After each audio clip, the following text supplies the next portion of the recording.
Call set, ready, and racing. Tennessee Raider draws up. Wild Thrills, and Tennessee Raider back. Donnie McMilian is a gentleman in the building industry. He's been the leading trainer at Wentworth Park. Donnie Sutherland is an entertainer. Hello, I'm Donnie Sutherland, and welcome to Sound Unlimited. Thin Lizzy and the boys are back in town. Without him, I could have gone to the brink, and I could have even necked myself. And racing, Major Gossip came out beautifully. I think the dogs help Donnie tremendous. They don't look alike, they don't speak alike. Donnie McMilian has had the one love of his life forever, and Donnie Sutherland, I suppose, has had life of loves forever. The two Donnies with us tonight, Donnie Sutherland and Donnie McMilian. And boys, how is it to be in a Group 1 Paws of Thunder with Benny's Toll? I think it's sensational. This race, $100,000 to the winner tonight. That'd be lovely. I think I'll be drunk for a month. Could be like the West Tigers winning the grand final. I think so. And we came from the West anyhow. We're Westies, so why not? Yeah, we're Westies. All right, boys. Now, our place is 10 seconds from that corner, which is what I could run it, would be about there, would be where I lived. It was all, as far as the eye could see, you'd see the odd house dotted out, and then the rest would be farming country.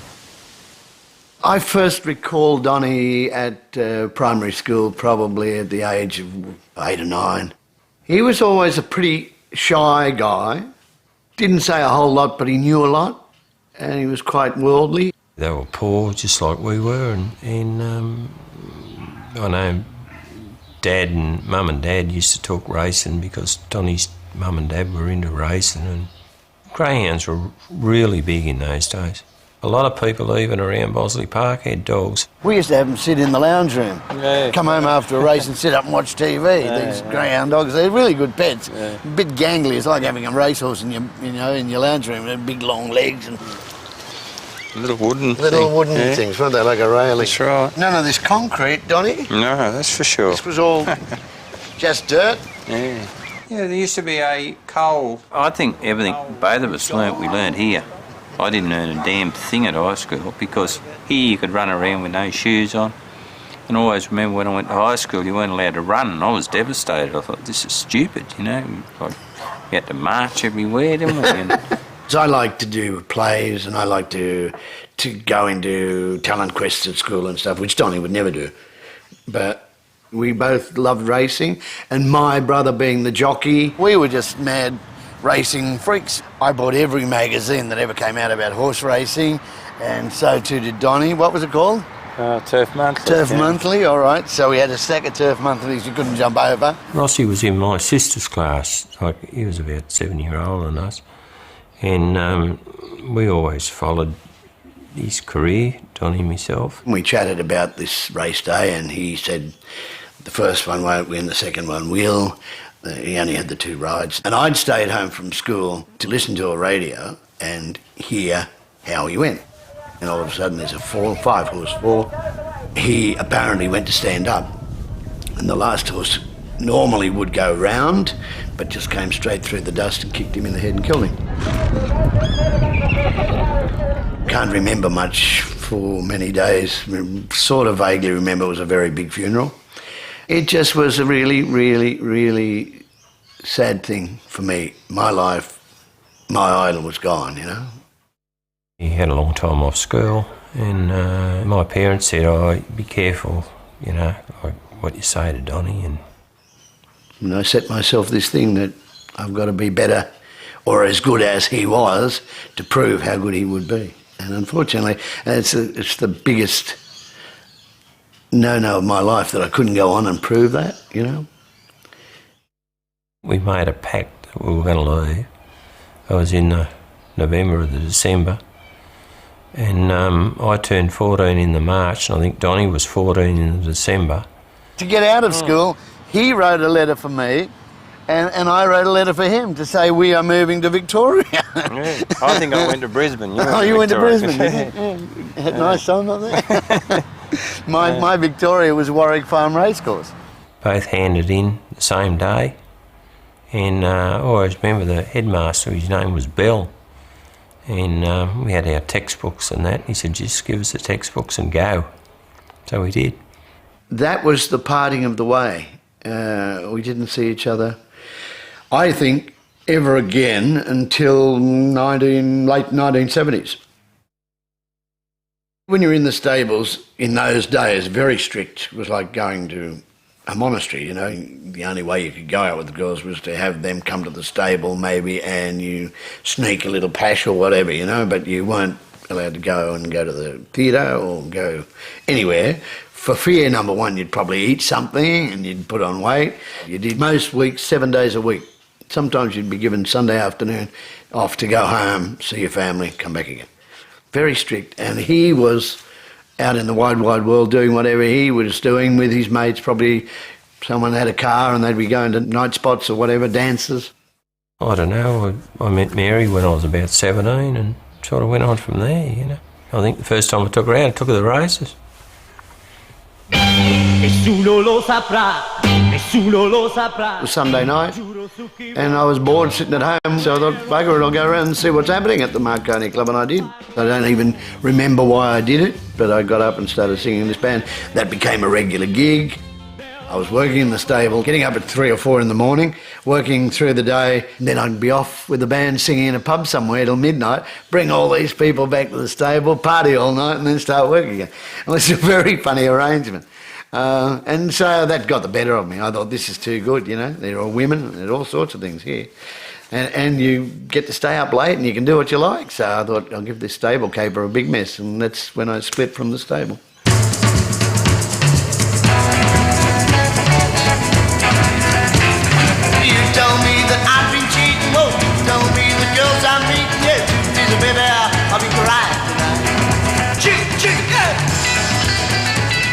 That led to the Reg Grundy label and a signing, one song, that's shortly after we split. Come on down with me.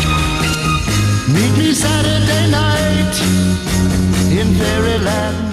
It got a lot of airplay in Sydney. I remember hearing it on the radio. I remember liking it. Fairyland was just a nicely constructed piece of sort of, you know, a quasi-psychedelic pop. Fantasies are free. Silver bells and cockle shells. Secret places. This one mate of mine, we just sort of started off bricklayer because his brother was a bricklayer.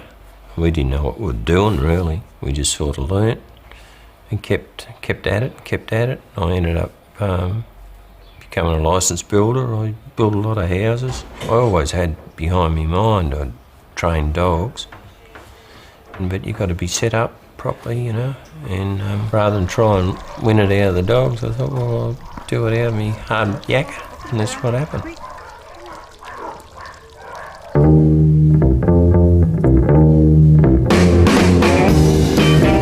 There was a job came up for a disc jockey, King's Cross Disco. That nightclub was probably the best disco in the city at the time. All we played was all the soul stars of the day.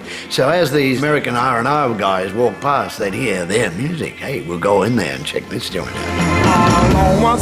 Ward Austin was the big jock. He backed me, and there was a job came up on TUW, and I got in there. He was a pop star in our eyes, you know, and so there was, you know, and there was a few. We were just starting to crawl our way into the scene, into the music scene, if you like, you know, and Donnie as a go set reporter and a DJ, you know, it was, you know, very smart to hang around people like that.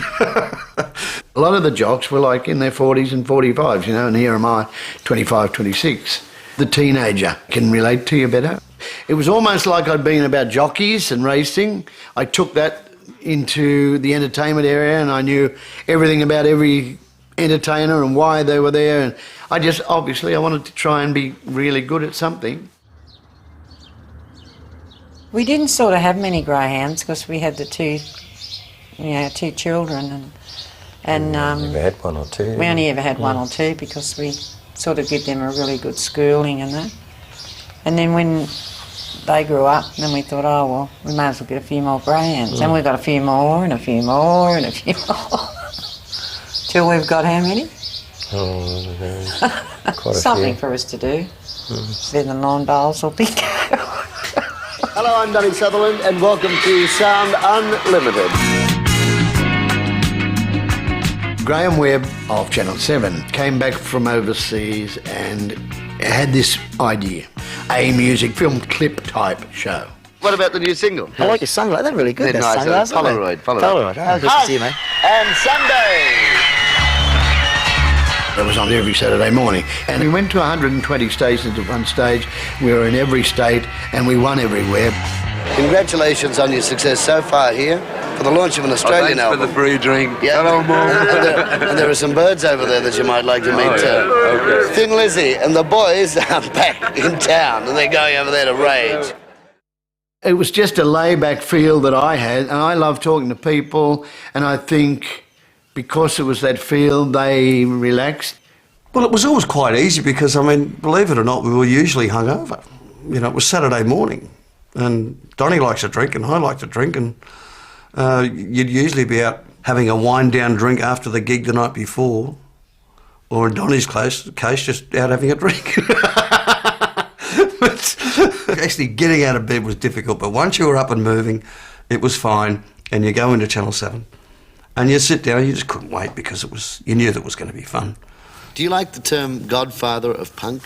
You know, when the first time the word punk appeared in print, I had to look up what it meant. I looked in the dictionary. What did it initially mean? It meant a kid who trades sexual favors in prison. I wouldn't classify you in that area at all. And Donnie had a sort of a canniness about him. He had a great capacity to just connect naturally with people. There is nothing forced about him.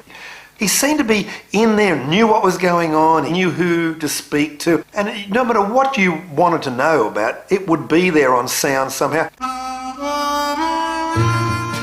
I used to watch him on sounds and still kept in contact with his mum. Always knew what he was up to, and I just sort of settled down more than what Donnie did, you know. Parties were outrageous. I can't say too much about too many people, but I could just say there were twins from Tasmania who one had become a penthouse pet, and we asked could they come on together, and a few of us, and partied into the wee small hours. Those girls, we were rung up by Penthouse Pet 2 days later asking where they were and would we please send them back.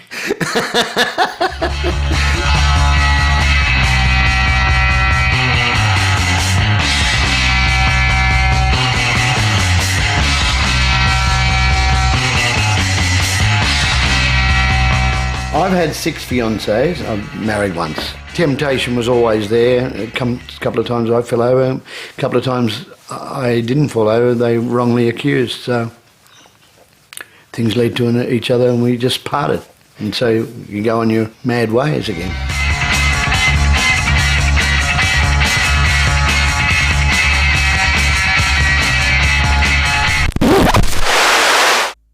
The worst year of my life was 87. Skase comes along, doesn't want me to renew my contract. I've left my manager. I now realise I owe the tax man $150,000. So I sell the house to get out of that debt. No one wants to buy a house. So I virtually gave it away in St Ives. I walked away with about $1,000.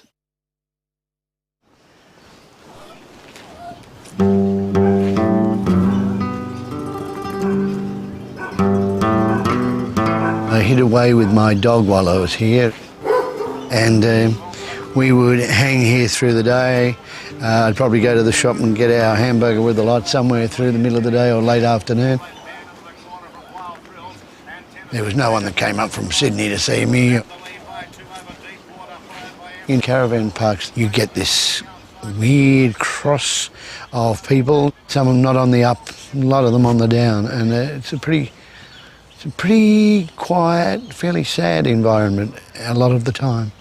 Probably 2 or 3 years prior to that, you know, we were flying high, we were going to America, going to England, interviewing all these big stars, and it's a big change, big turnaround. It was really hard to take.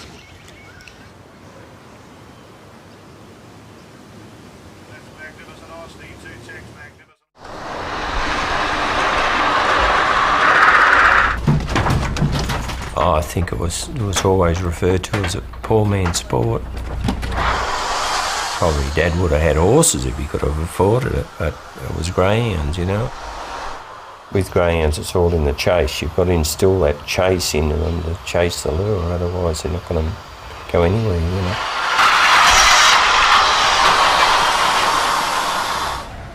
When you rear them from a little pup and they turn out top grade dog, it all becomes excitement, you know.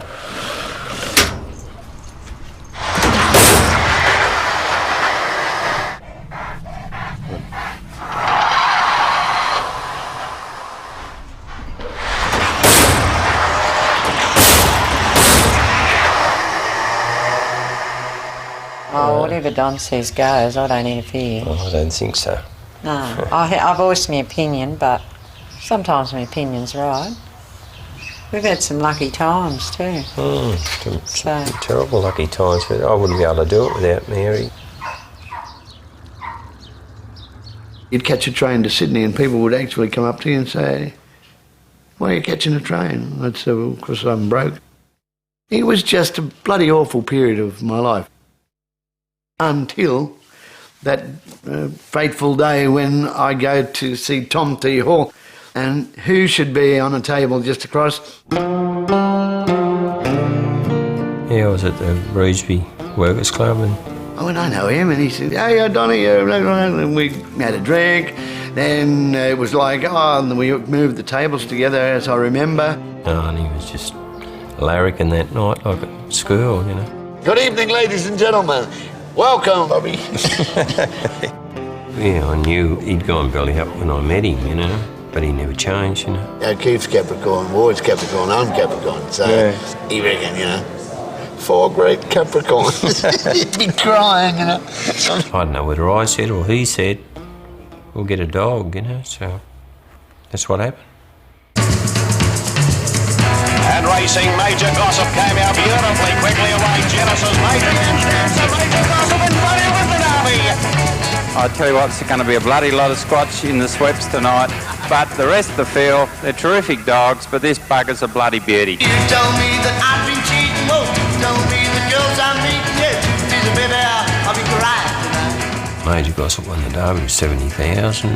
Short County won about 120,000 total, and I think Sally's Title won over 100,000, and in between we had all these other dogs that won a heap of prize money, a heap of good races, yeah. We had a real good run. So we had some big wins, and then we'd party on for 2 days, you know, so it was good fun. Yeah, I don't think we ever sort of grew up. We have a bit now, but we... Yeah, it's probably catching up to us now, but I think so. Slowing down now. I think I'll be the oldest kid that ever died. Yeah. I think the dogs helped Donnie tremendous, you know, pulled his way out of it. I think his upbringing was always there, that, you know, he didn't spend above your means and he just kept at it, and he's back again now. Without him, I could have gone to the brink and I could have even nacked myself, who knows. But even the association with him and coming back into the dogs gave me some assistance when I needed it so badly. He'd seen the block of land at Copacabana and beautiful view and what have you, and he asked me would I build a house, and of course, you know. He lives 150k away maybe, and you know, they were getting here at 9 o'clock every morning, maybe earlier, 7:30. It's just a bit of a drive, that's all. But some things you got to do, you know.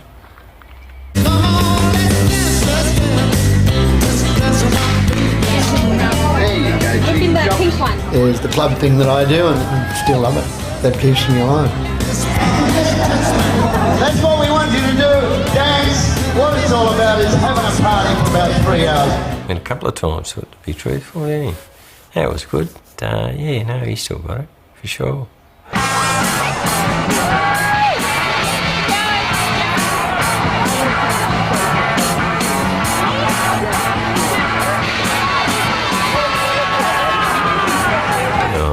I don't know how many girlfriends he had, and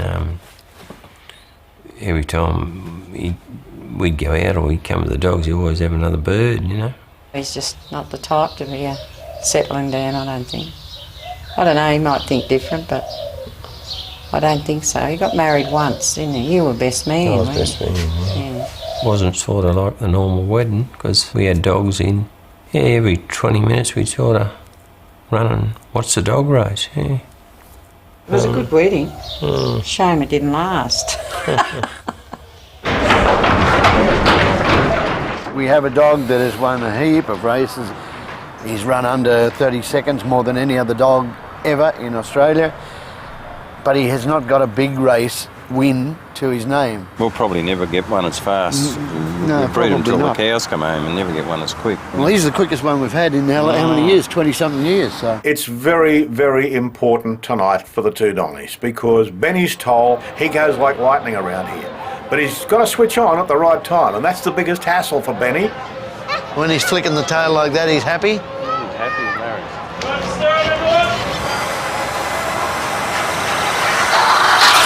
Oh, he's keen. Dog as well. Stir up, I think I'll stir up. Just treat him like my brother. Never had a cross word with him. Couldn't. And he's got the same sort of outlook on life, you know, like enjoys himself. And I think that's what you got to do, otherwise you might as well not be here. Yeah. Mate, all we can do is hope and pray. That's right. He's got the right box anyway. He uses it. It's not just friendship, it's almost like we're family. Yeah, that's it. You know? I think at the end of the day we'll end up in the ground. We'll just keep going until we do. Till we die. They're moving towards the boxes for the Group 1 Pausa Thunder. $100,000 awaits the winner, as well as glory for one of the great races on the card. Okay, the runners are coming onto the track now for the big one tonight. And as the runners parade, number 1, the red, is Benny's Toll.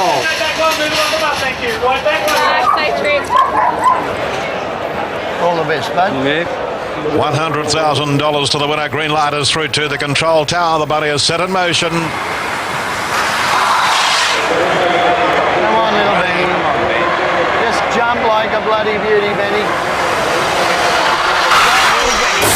Racing Benny's Toll began beautifully. Pure Octane came out like a rocket. Come on, Benny. Shake it off. Rich. Pure Octane straight to the lead. We're running second. We'll run back. Come on, Benny. Come on, Benny. Come on, Benny. Strong. Black and force to the outside. Benny's is trying to pick him up. Pure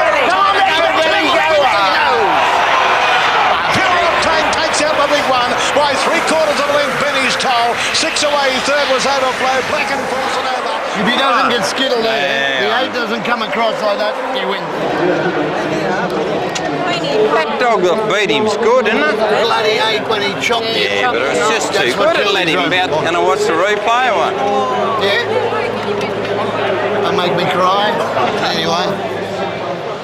Christ, I thought he'd catch it, you know. Bloody dog.